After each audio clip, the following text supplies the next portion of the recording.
Okay, so.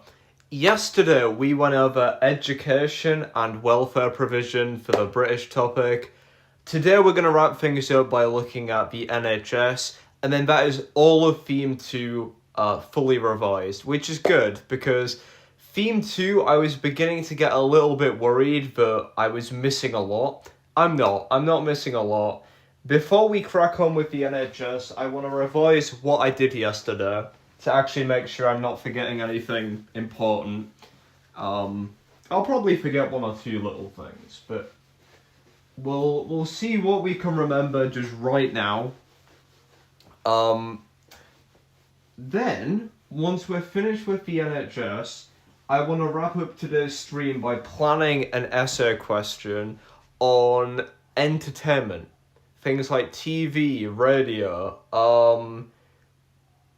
the other one that I forget. Oh, cinema, youth culture, music, things like that. So that's our plan for today. So, welfare provision.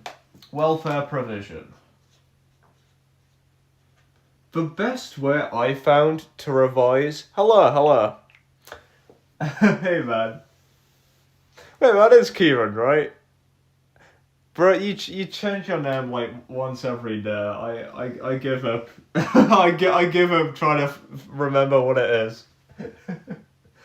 The best way I found to revise for the British topic, and this also works with the witchcraft topic when you're doing the cases. Has it? Really? Dude, I swear I remember it being that name, but I don't remember the project being spelled differently. Man, don't mind me. So, 1918 up until so this is the interwar years. Then World War II and the welfare state, and then obviously the 50s, the 60s, up until 79. Thank you, dude. Thank you. Appreciate it. Take care, man. Okay, so, welfare provision. To begin with, we have the Unemployment Insurance Act, the Unemployment Act, the local... Is it the Local Government or Local Authorities Act? I'm going to say Local Authorities. And obviously the National Insurance Act. Then in World War II, we have the... Oh, what's the one where it pays for mothers double... If they have 2 or more kids, it pays them. Oh, what is it? A Family Planning Act? No. Shit! What is it? It's such an obvious name. Oh, okay. No, we'll come back to that. There's the National Insurance Act, and then there's the Something Assistance Act. Unemployment assistance.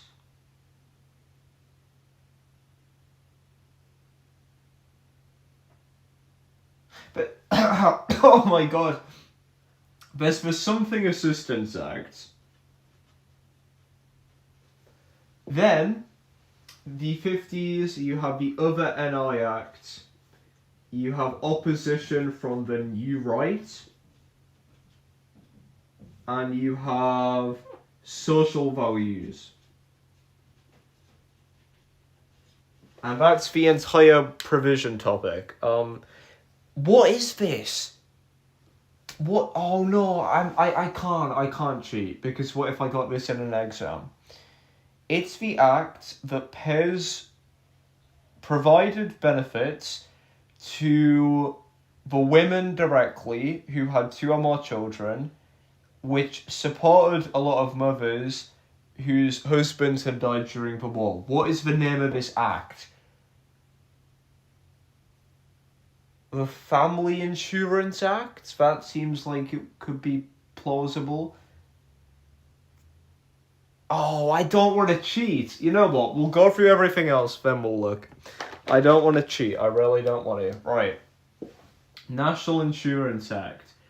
This act was incredibly limited because it was £160 a year, but only a small amount of old industries benefited from this. So it was incredibly limited. The World War II National Insurance Act was more universal. That was where you paid 5% of your wage a week, and it was for things like pensions, unemployment insurance, or unemployment in general benefits, sick pay, and maternity. The flaws with it, the issues, was 5% was a lot of money, so it was quite controversial because of that. Other issues were low pensions and married women and self-employed were excluded. Then this National Insurance Act widened the amount of people on pensions by 100,000. So those are the National Insurance Act. So if we got a question saying, how different was welfare provision post-World War II compared to 1918 to 39, you could easily argue right away there is a significant difference. The Local Authority Act is an interesting one because that is what introduces means testing. The Local Authority Act also applies to the NHS. That is part of a welfare state as well. Well, this is the welfare state, but it provides, it sets up that tripartite system for the NHS, I think. No. It makes it so local authorities manage hospitals, from what I remember. Okay, do pardon me getting that wrong. I will double check that. But anyways, Local Authority Act was controversial because it was means testing, which means every 6 months you had to verify that you were poor, basically, in order to get benefits. This led to things like hunger marches. As people opposed the humiliating means test. Then we have the Unemployment Insurance Act and the Unemployment Act. I don't remember which one is which here. I know that this is the Unemployment Act. One of them gives you 26 weeks of paid time off. And that was millions of people were able to benefit from this. And the Unemployment Insurance Act was... Oh, what was the Unemployment Insurance Act?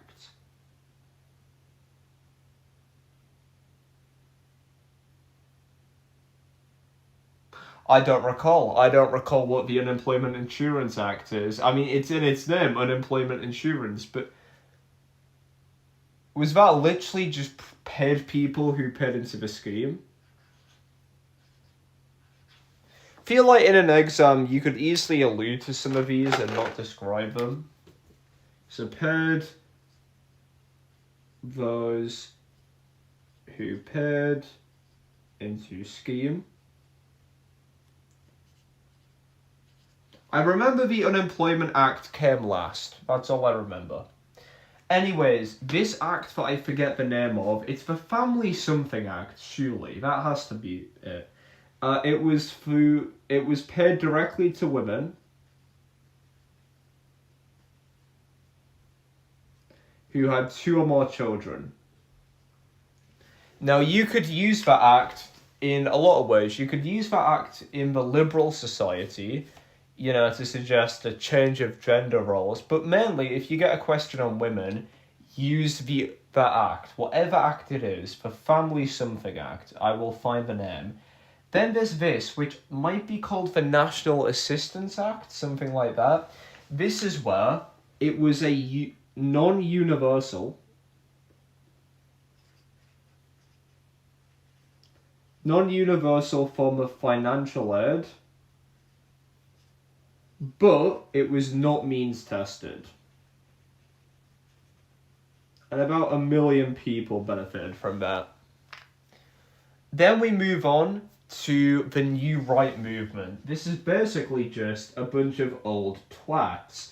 The New Right movement had basically two opinions. One, an over-dependence on welfare, given, unemployed people money, creates this idea of, people not going anywhere to get jobs, an over-dependence on the state to get income. Also, economic reasons. Now, you could actually justify this reason. The IMF loan, remember when, Britain starts to go to shit, the economy goes bad, the government borrows from the International Monetary Fund? They borrow from the IMF, and because of that, they decide to cut welfare spending. So you can justify it. When the New Right movement is saying the economy can't flourish because so much money is going into welfare provision, they're right, because they have to cut welfare spending. Also, social values is easy. That's just opposition to high tax. And also the idea of collectivism begins to fade away from people. Collectivism is this idea during World War II, the total war, where everyone's in it together. This idea of rationing. It's why people were so ready to accept rationing and things like that, and why people still accepted it post-war because of collectivism. The idea that everyone's in it together, this welfare state is designed to help everyone. Meanwhile, in the 60s and particularly the 70s, that idea of collectivism has faded.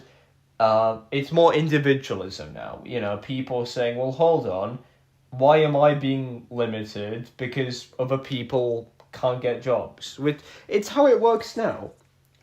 If tax is raised, I don't pay tax because I'm unemployed, but if tax is suddenly raised by 10% tomorrow, people would cut off, heads. People would be pissed. Okay, it was the National Assistance Act. So we were close. In fact, I said that. I said it was called the National Assistance Act. The other act is family allowance.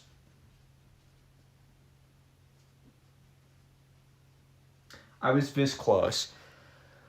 The act that I missed was the unemployment insurance. Oh, 2/3 of workers. That's the only stat. Also, there are one or two things that I didn't even cover last stream that I should have. One is the impact of the beverage report. I mean, it makes sense, but when talking about the beverage report, you need to say that a lot of copies of it were sold because it highlighted the 5 evils of Britain. The experience of the total war increased awareness of issues. So, for example, when children were being evacuated, that brought awareness to the poor health of children, the poor education of children. Also, the idea of collectivism being reinforced by the war. Again, these could be points you put in your essay. If you get a question talking about the experience of World War II leading to a welfare state, talk about the Beveridge Report. Talk about collectivism. Talk about how Labour politicians like Clement Attlee and Bevan, they served in the coalition government, which means they had a lot of experience, and that experience led to them creating the welfare system. So, it's like a cube of World War II. The Beveridge Report, Attlee, and the government as a whole working in the coalition. The Beveridge Report being essential for the creation of a welfare state, the impact of collectivism, and of course the total war experience. which led to things like rationing, evacuating. So, that is welfare provision, gone over in 15 minutes. Now, let's actually quickly... I want to try and find an exam question and quickly do a plan. And then I will do it later today. I will go over it later today. What I'm doing is later I'm gonna do a question on entertainment, popular culture. So I will happily go over another question today on provision. I just need to figure out what year it is, because there's only ever been one question on provision. Which means if it comes up this year, it could come up this year. The last couple of years, the question's always been on education, which I find a little bit weird. The fact that like 4 out of 7 years it's been education, 5 out of 7 actually, I think. Maybe 4 out of 7. It's very odd that the last few years it's always been education. There's been, I think, 2 on NHS, 1 on provision. 1 year it was just in general about the welfare state, which would be a nasty question. Because that is when you would have to yap about the beverage report. That's when you would have to talk about the emergency medical service. That's when you'd have to talk about, shit like that, which would be boring. That would be a boring topic to talk about. So, oh man, this spreadsheet is not loading. I need a new laptop, which is a crazy thing to say, because I spent $1,000 on the one that I'm using right now. But like,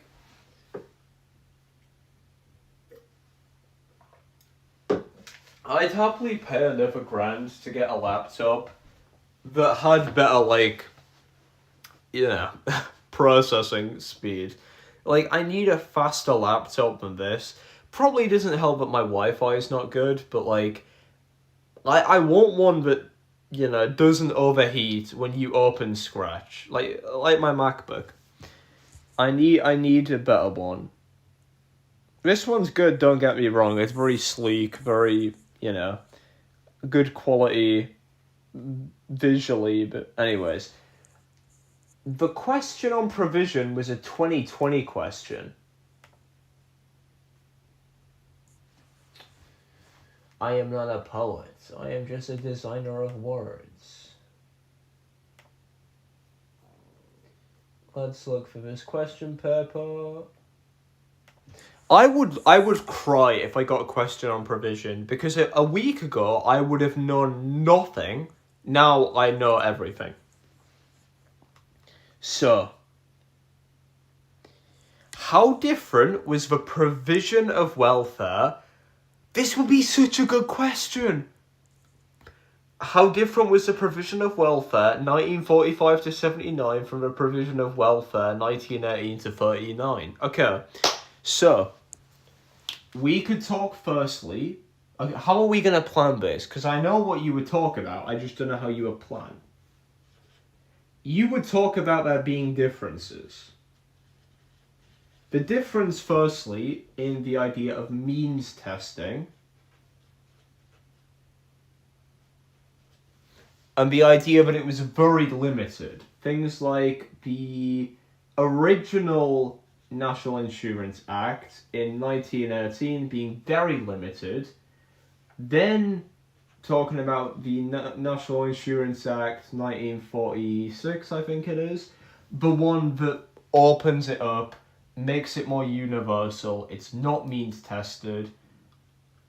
You could talk about some similarities, such as opposition, things like the new right, opposition due to the costs. Actually, this question would be a difficult one to kind of phrase. How different was the provision of welfare post-war, pre-war? The most obvious one is the differences in the National Insurance Act. So that would be talking about the accessibility. Another one would be the idea that the Unemployment Insurance Act The Local Government Act, or the Local Authority Act, that would be a difference, because that was means tested. Then we had the National Assistance Act, post-war, which gave 1 million people, and it was not means tested. So that would be a difference. But the similarity here is that it was not universal. Talking about the limits of 1945's welfare provision. And then you could argue that they're similar, because both time periods had significant changes in provision. Talking about the unemployment insurance, giving 2/3 of people access. Then you could talk about the limits to the NI Act of 1946, and how the limits of that act, it's similar. Both of them have limitations. Not everyone has access. You could talk about how significant the Unemployment Act was for giving 14 million plus people 26 weeks off. And you can talk about how that's, a significant difference. But in both time periods, there was consistent efforts. And you could contrast this to how in the 70s, after taking the IMF loan, the budget was cut to welfare provision. So you could contrast it. You could say, actually, in these earlier years, there were consistent efforts. Yeah, there was means testing, but there were still significant efforts. But in the 70s, there weren't any more efforts due to social views. This would be a good question. You could also talk about the differences in social viewpoints, things like hunger marches, contrasted with the New Right movement and the current social views of anti-collectivism. That would be a lovely little question. And I would happily pick that question over a question on living standards, because living standards is talking about housing, economic boom, consumerism. That would be boring to talk about. I would not enjoy talking about that in the slightest. Both I wouldn't enjoy talking about, to be honest.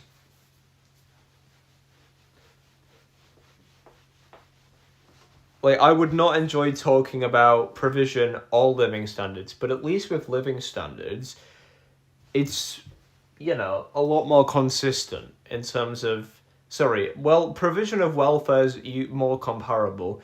Living standards is literally just economic boom in the interwar years, but it's a lot of regional differences in those interwar years.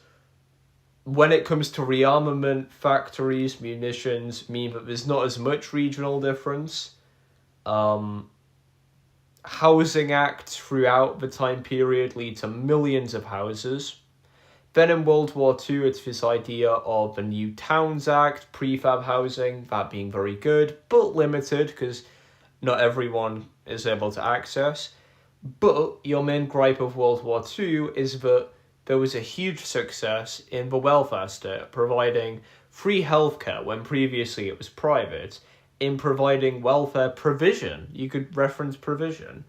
And then you're talking about the idea of austerity being a limitation. See, let's plan this one as well, living standards.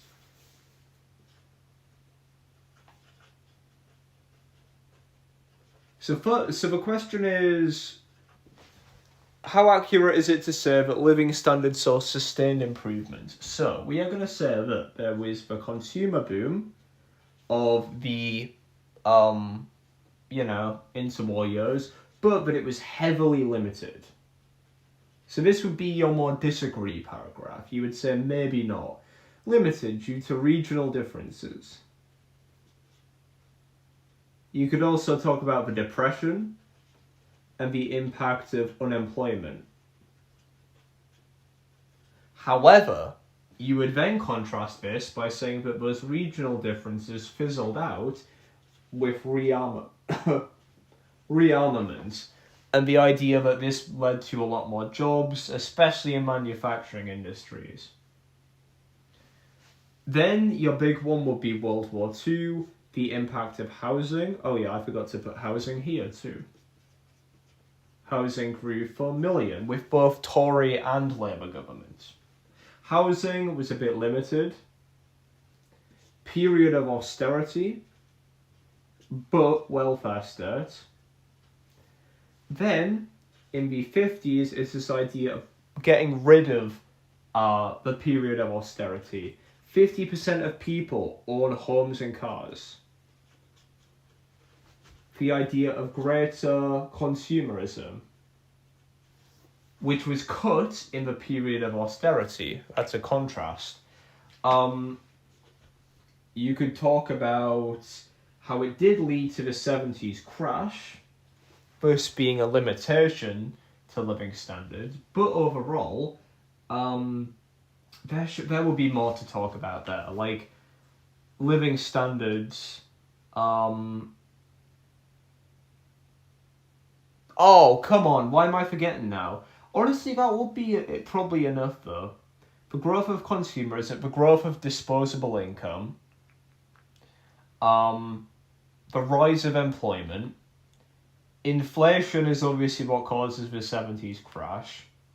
But you're talking about it being a period of boom. People own houses, people own cars. That would be a decent plan. All I would need to do there is look a little more into the 50s and figure out some more benefits of that consumer boom. But that would be a decent essay. Anyways, let's go into education now. Just gonna go grab a drink and then we'll crack on with that, and then we'll do one or two more plans, and then we'll head off for today. I say today, but I'll probably be back later.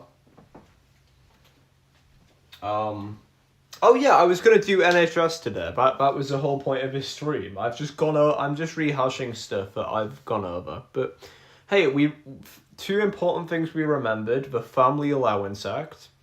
We remembered the difference between the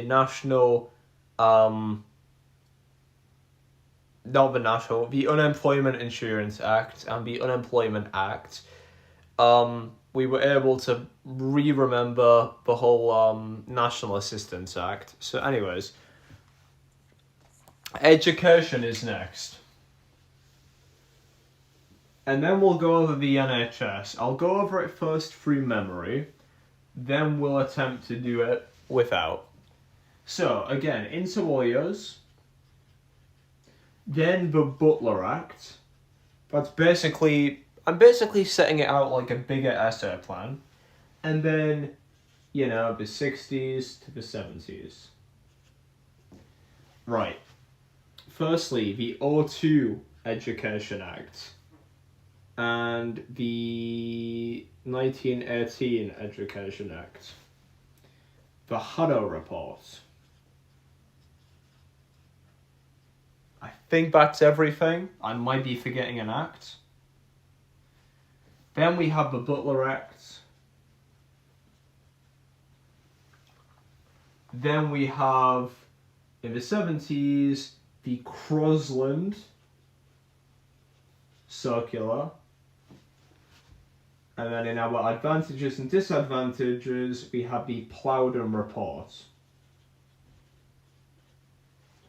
Now, in terms of university education, which I always draw separately, in terms of university education, we have the Barlow Report and the Percy Report. I'll always remember Barlow because that's a cool ass name, to be fair. And I was watching a film like a couple of months ago, and there was a character in it called Barlow. And if that's what helps me remember it in the exam, you know what I mean. In terms of university, there is also Another act that raises the number of universities by 1,000. Robbins report. I don't know what year it is. What year was the Robbins report? I'm thinking around here, maybe? Maybe here. It increased the number of universities it doubled the number of universities, and it significantly... It led to the open universe. Okay, yeah, here. Also, the idea that techs, polytechs, awarding degrees. Right, let's go into these. First one is the Education Act in 2002. It's the idea that this was going to make it so that 25% of people in grammar schools were non-paying students. So they paid a lot of grammar schools to do this, but in the end, only 25 out of 1,000, or 50 out of 1,000 it was, students were non-paying. So this was a failure. The 1918 Education Act did three things. That was nurseries, removing elementary fees,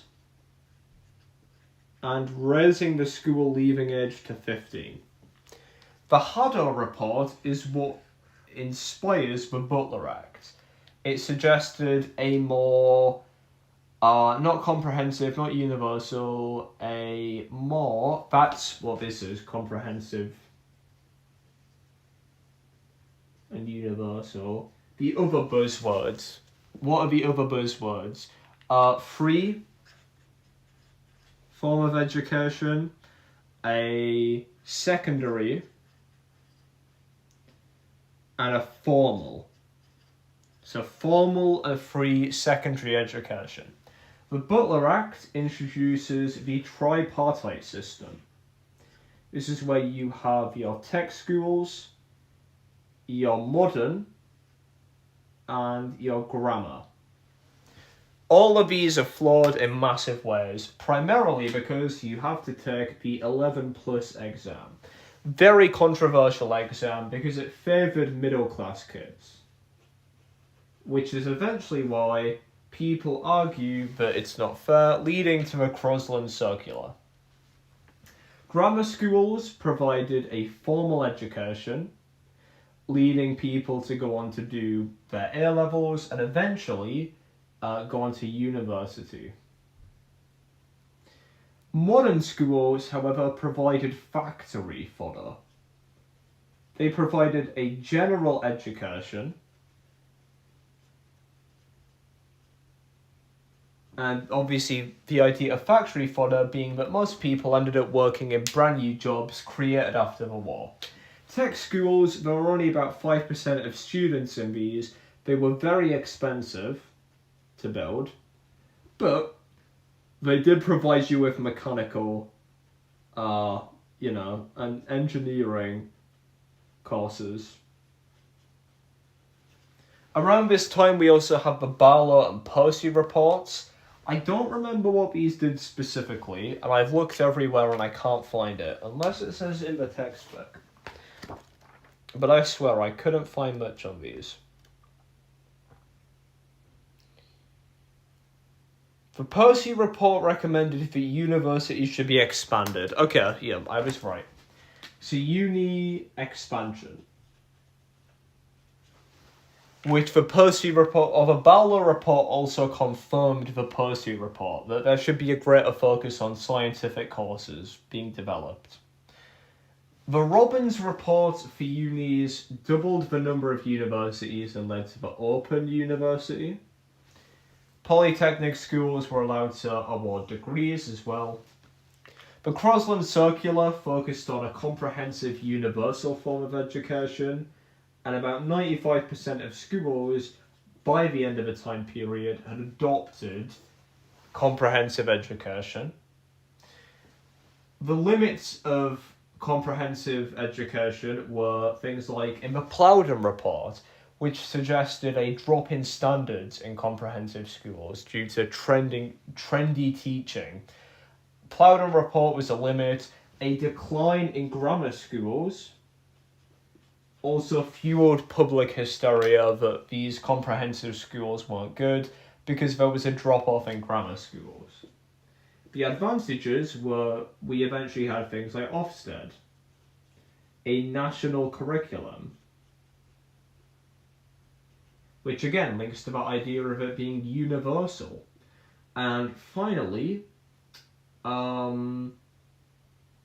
was the other benefit of comprehensive? Oh, the leavers age of school being raised to 16. So. That is all of education. I just want to flick through and make sure I haven't misinterpreted anything. Funding, yep. Widened access. Oh, school leaving age, I got wrong. It's 14 here, then it's 15 here, then it's 16 here. Butler, Act, Circular, Ofsted, Barlow, Posey reports.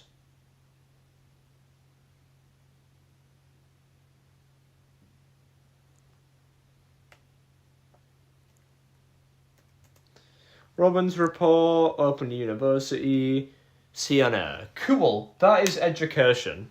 Now, there have been a shit ton of questions on education. A shit ton. Which means either A, this year, it will continue, there will be another question on education, and this will be the easiest 20 marker of your life, as long as you remember everything. Which, look, I've been streaming for 40 minutes.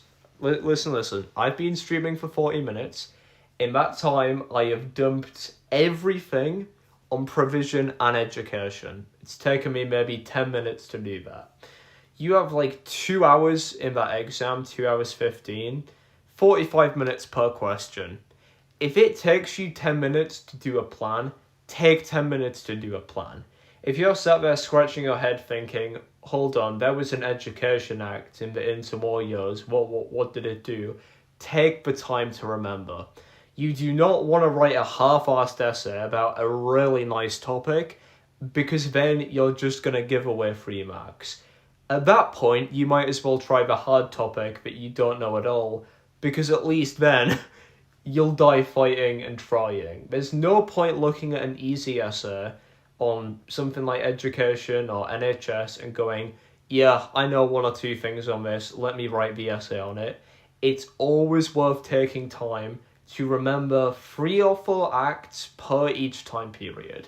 The structure of my essays has always been the same this year. You have your intro, you have your outro. Your paragraph 1, 2, and 3. Your first paragraph is mainly going to be agreeing. Your second one is going to be disagreeing, but you're talking about your limitations. Third one is going to be a different viewpoint of a disagree. So this is B, this is A. You agree, but the extent.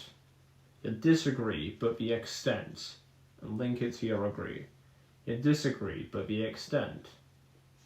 And then finally, for your outro, it's just everything here, your main points. So let me give you an example. Let's look at a question.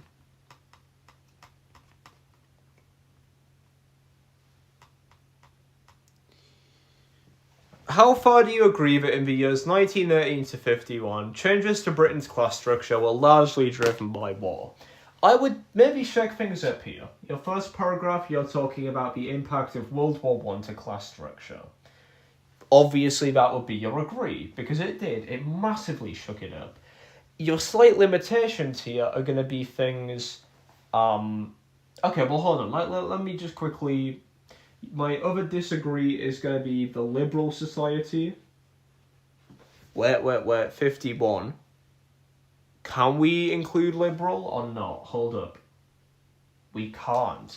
So, this is going to be different then. We'll talk about World War II as well as being an agree. Then what would your disagree be? That would be things like politics.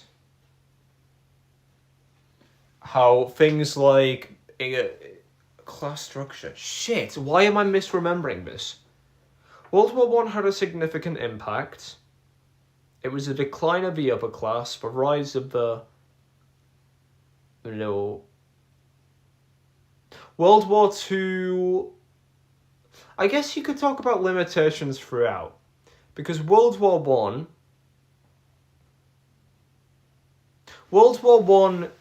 you had things like after World War One, there was a decline of union membership. That would be, no change to class structure. That would be your limitations. The idea that there was still a rift between the lower class and the middle class due to things like home ownership.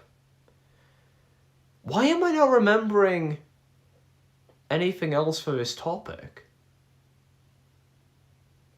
Then World War II was the welfare state, which heavily benefited the lower class.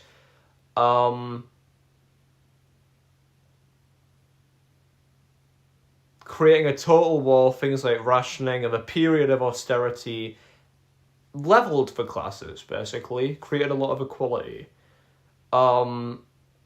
What would another argument be for this? It was things like acts, things like policies, Representation of the People Act changed class structure by giving workers the rights to vote. Industrial Injuries Act helped workers and unions.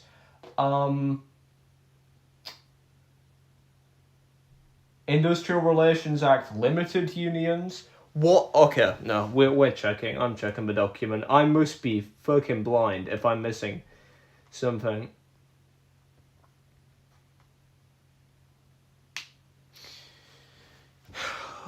I don't even have much written down here. Upper class. World War One affected the upper class. Yes. Rise of Labour and Roper led to more working class MPs. Change to the House of Lords. Okay, wait, what is the question on? Class structure. Honestly, I kind of would not have talked about politics with that, which is probably what's limited me here. Idea that there was still no political difference in the upper class. Macmillan's government still had a lot of the new upper class. The middle class... Honestly then, what I would do is with your agree would be, yes, World War One had a significant impact, but there were limitations. Things like the decline of unions after the war. Disagree, too, would be the extent of World War Two, but then your other disagree would be the limit of policies. Things like the welfare state policies. I'm going to check the mark scheme here to see what they have told. Because to be completely honest with you, that question kind of sucks. Because the way I would word it would be, number one, your agree World War One. Number two, your disagree welfare state and post-war policies. Number three, your general policies and political impact.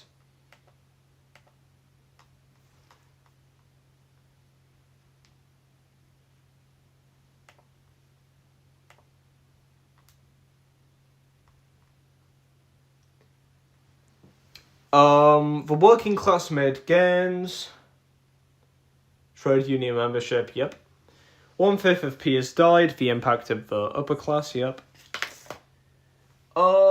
Increased death duties, oh yes, so further decline of the upper class.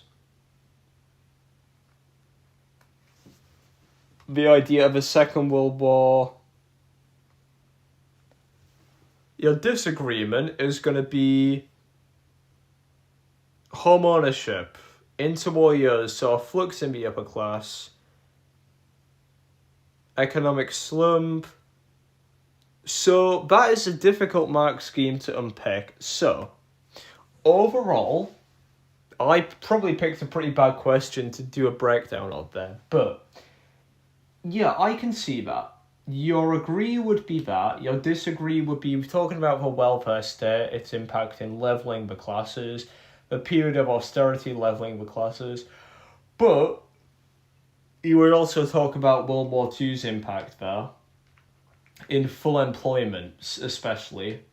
Then your disagree would be the ideas of different government policies being responsible, and primarily the welfare state. So that would be a difficult question, and I feel like we've done that one in class before.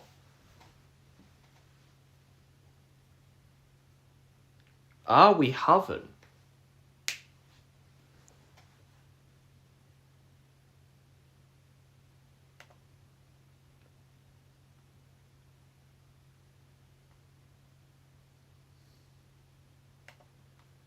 We haven't. Okay, well, either way, let's finish off today by looking at the NHS, and then I will go and probably not right away. I'll probably play something for a tad because I do need some time to myself. But then I will spend tonight doing the essay on provision, and then I will spend the time later doing that essay on class.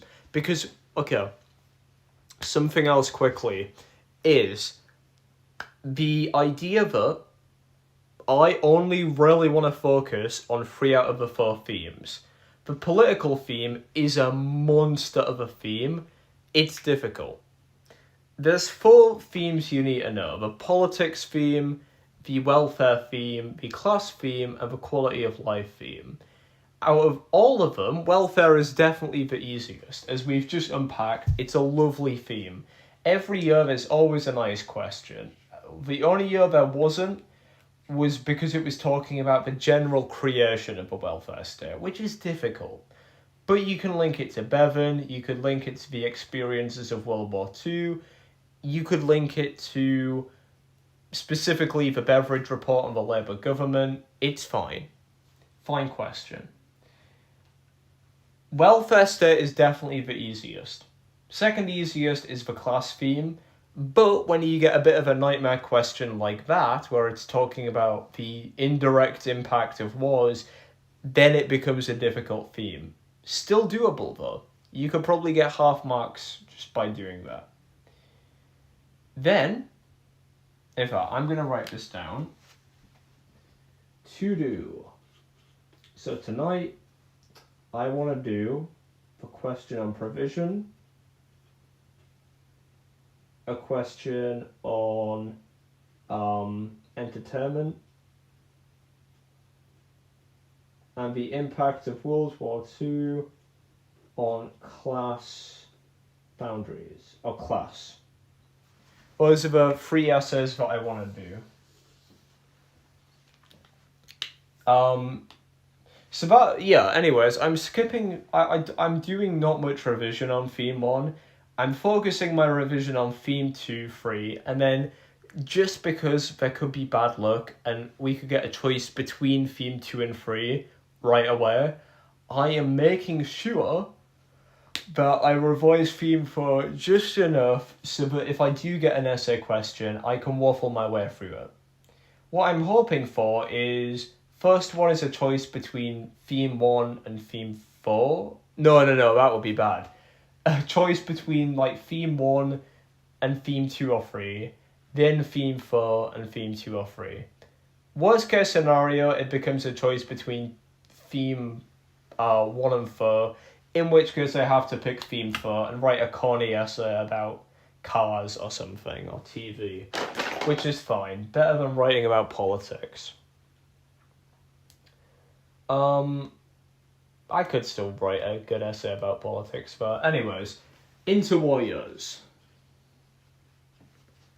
Impact of World War II. Post-war. Up until 79. It should only take 5 to 10 minutes because I know a lot about this already. In fact, to prove I do, or to at least test if I do, and I'm not waffling to you guys for no reason, I'm gonna try and remember what I know. So in the interwar years, you have things like voluntary hospitals, teaching hospitals were only in London. And it was very limited. So already you could write a decent, sizable chunk there about how in the interwar years, limit to hospitals. It was the idea that most doctors worked in middle class areas because obviously the lower class couldn't afford them. So why would they, So you had to rely on voluntary hospitals. The best quality hospitals were teaching hospitals, which were limited to London. Then you have the Local Authorities Act. I don't remember what this does, but I think it puts the government in charge of hospitals. Could be wrong. Then in World War II, it introduces the NHS Act, but before that, you have Bevan.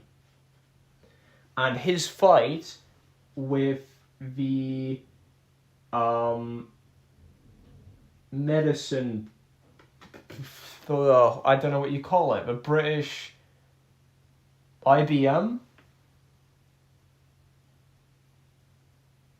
No. The BMA, the British Medical Association. Bevan had to, quote-unquote, stuff their mouths with gold because doctors wanted to still be able to keep private patients while still serving the NHS. Bevan ran a massive campaign to promote the NHS with a very ambitious deadline. Bevan also opposed the Conservative government, who directly opposed the creation of an NHS. So those would be all your points that Bevan was essential to the creation of the NHS. Obviously, the Beveridge Report was inspired the NHS. It operated in a tripartite system. And that's all I remember. Then post-war you had things like the dandruff effect, where people began to rely too much on the NHS for trivial issues. You did have some massive health benefits, such as the eradication of diseases, immunisation, importing of a lot of drugs from America, things like that. But your negatives are the growing or the rising cost. As Bevan had hoped there would be a greater focus on preventative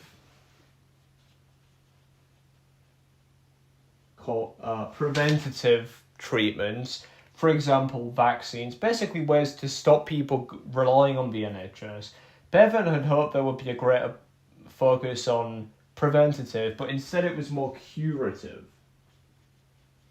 And Bevan actually resigned from his position as Labour Minister of Health after they made spectacles and dentists cost money due to no longer being able to match the cost. So let's go over everything properly, see what I forgot, which is probably a lot, but... So, health provision.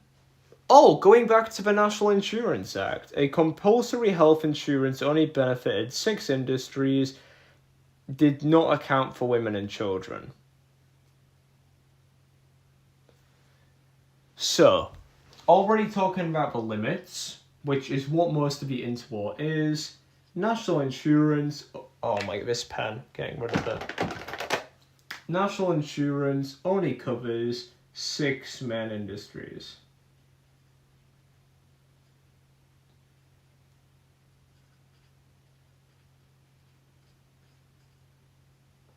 So that's a nice one because therefore both Provision and NHS have a National Insurance Act, which is very important really. National Insurance Act is limited, we've talked about in Provision, it was limited because it only benefited industries, certain industries. Now we know it benefits 6 of them, no women and children included, in getting health. The Ministry of Health coordinated healthcare, but it was limited because they were still dependent on local governments. Private companies managed about 70% of British healthcare. GPs were paid per patient, limited number of hospitals, teaching hospitals were the best quality, incredibly limited voluntary. The Local Government Act was made it responsible for the local government to manage healthcare and hospitals. So, local auth had to manage hospitals. Then we had the Emergency Medical Service in World War II. This was set up to coordinate the GPs, hospitals, etc.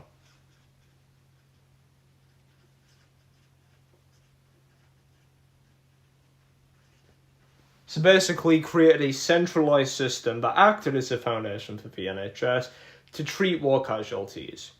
And we already know things like rationing and evacuating brought greater attention to issues.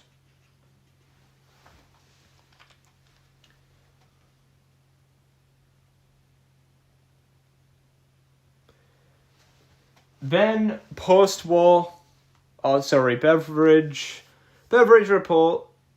Bevan pushed for a centrally run Ministry of Health, coordinating GPs, which would be paid for by taxes. Set up a very ambitious deadline. 75% of the public set up or signed up.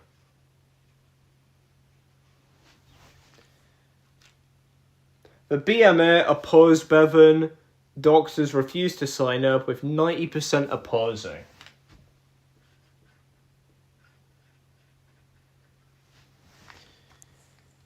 Stuff the mouths with gold, allowed to maintain private patients and a salary. Then we have our benefits: growth of antibiotics, reduced number of TB deaths, immunisation, child mortality.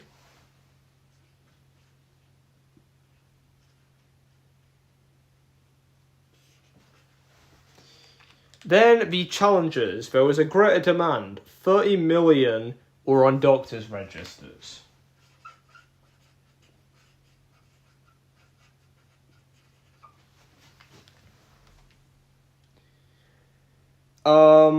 Overuse of the NHS was the dandruff effect. So, let's go through everything quickly for the NHS, and then that'll be us done for today. So, in the interwar period, you had your National Insurance Act, which, as we've talked about before, for provision of welfare, was very, very limited, okay? The National Insurance Act only gave healthcare to 6 major industries: no women, no children. The vast majority of hospitals were voluntary hospitals. They were not run by local authorities. The Ministry of Health was founded to try and combat this, but still, it wasn't until the Local Authority Act where things changed. Only the best quality hospitals were served in London, the teaching hospitals, and most doctors set up in middle class areas, primarily because they knew they could get more money, and 70% were private. Then, obviously, the Local Authority Act makes it so that local authorities have to run things like hospitals. Then we have the Emergency Medical Service, which tries to coordinate things like doctors and hospitals during World War II to treat casualties of the Blitz. Also, things like evacuation programs brought attention to the poor health of the country. So did the Beveridge report. So did the idea of collectivism. Then Bevan himself proposed this idea of an NHS, a centrally ran Ministry of Health, basically. He set an incredibly ambitious deadline with 75% of the public signing up. inspired from the Beveridge Report. He opposed the BMA opposed him. The BMA wanted to keep a salary and wanted to continue helping private patients, which was called stuffing their mouths with gold because it was a lot of money. But otherwise, 90% of doctors would have opposed. And once the NHS was set up, things like child mortality fell. It was a tripartite system, worked with immunisation, importing drugs.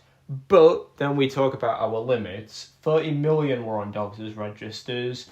There was a rising cost due to preventative being less prioritised than curative. Spectacles and dentists were made to be paid for, and there was the over-reliance. So, I am happy to end things now. I have gone over there in 1 hour, what it would probably have taken us a week or 3 weeks to do in class. I've gone over all of Theme 2. I've gone over provision, provision, NHS, and education. Now, what I'm going to do is, tonight, I am going to go over a question on welfare provision to make sure I know it well. I might do another question on education as well. Then, I want to go over that World War II class question with what I can remember. And then, we will go over entertainment. Then from there, for the next couple of days, my priority is going to be, we have Theme 2 completely revised. We at least have 2/3 of it locked tightly in our head. The plan now is either we go back over all of Theme 3 in its entirety, or we juggle between three themes at once. It's either do I spend 2 or 3 days going over changing classes, liberal, women, and race, or do I spend my time going over Theme 4 and then Theme 3? I don't know. So maybe expect a stream tomorrow where I go over all of Theme 3 or most of it. Then, once we have Theme 2 absolutely sorted, we've done some exam questions, try to get decent marks, we will revise Theme 3 intensely, then we will revise Theme 4 intensely, and that will lead us right up to Thursday, the day before the exam, where I will go over Thatcher. We will go over her rolling back the state, which I don't remember, her impact on social values, which I don't remember. Then that will be us done. So, I will quickly write a little makeshift plan up here, just so we know. So, to do. So, Theme 2, Theme 3, Theme 4, and Thatcher. So, I'm willing to say right now that we are happy with Theme 2. With Theme 3, not so much. That's to revise. Theme 4, we need to finish in class. Then this. In terms of questions to do, we need to go over provision. I want to do another question on NHS. I've done a question on education, so that's fine. Then I want to go over World War II's impact on class. Probably another race question, because I tried to do one the other day and forgot. I've already done a question on women, so we'll save that. And I want to do another question on social values.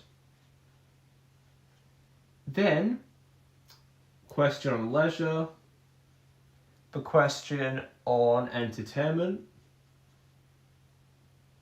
question on living standards, and then that should be it.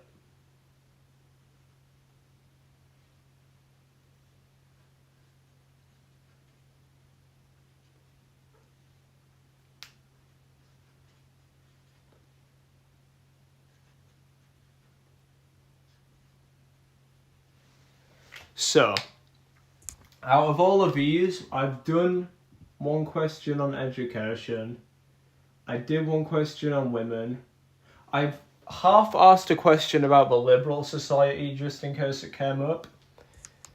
I have yet to do my question on entertainment. I have yet to do a question on social values, which I was going to do today. I have yet to do a question on provision. So those are the four that I want to work on. And obviously I can't really do the others yet. So yeah, I'll see you guys in a bit. Cheers.